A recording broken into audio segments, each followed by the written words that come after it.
欢迎来到 Pongo Phone， 我是 Pongo。我今天要开箱的是 Rento 的双层出把。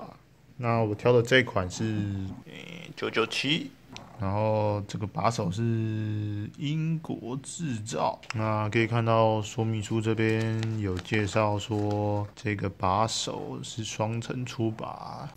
双层出把的里面是用7010 T6 的铝，而外面是用7010 T73 的铝来做包覆。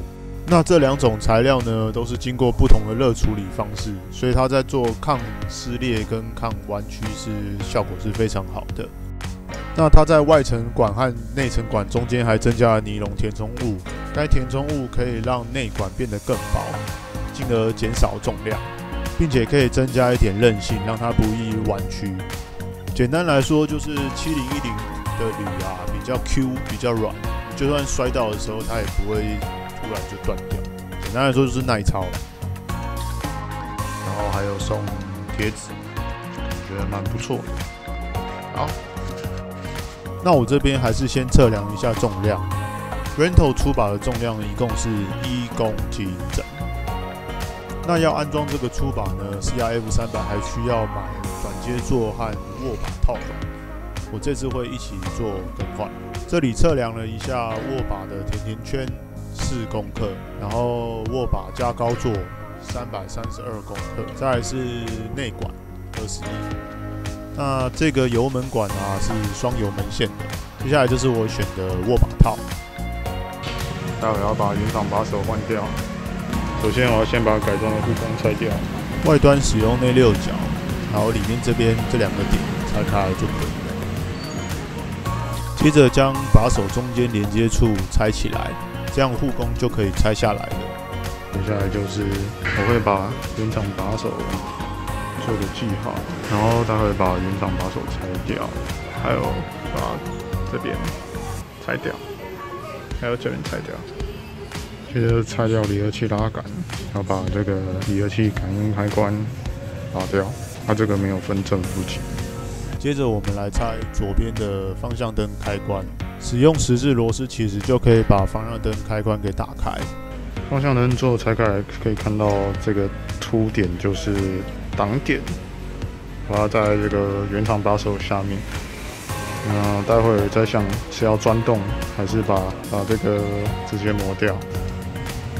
接下来把右边这里拆掉，然后把油门座拿下来。拆油门座也是用10字螺丝起子就可以把油门座拆下。油门座拆下来之后呢，我会先把油门线给放松，然后把油门线拆起来。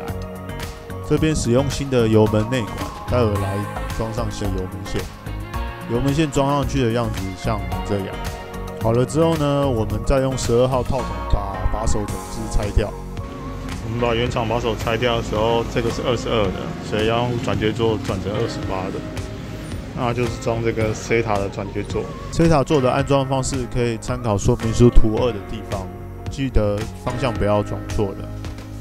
SETA 的把手要把这个孔锁在里面，然后这2个放在外面，方向不要搞错。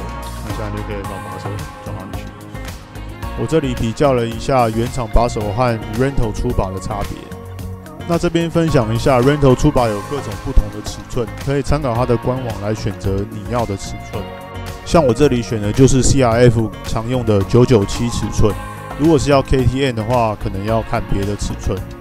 再来，我把原厂车把来做测量重量，重量大概是1057克。跟 Rento 把其实只差了57克啦，差不多。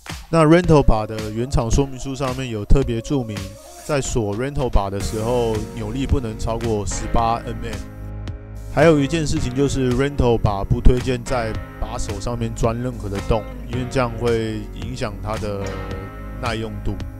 所以这边我就将原厂的挡点稍微磨一点点，然后让它可以透过螺丝的方式锁附在把手上面，所以使用10字螺丝起子就可以把油门座的挡点拆下来。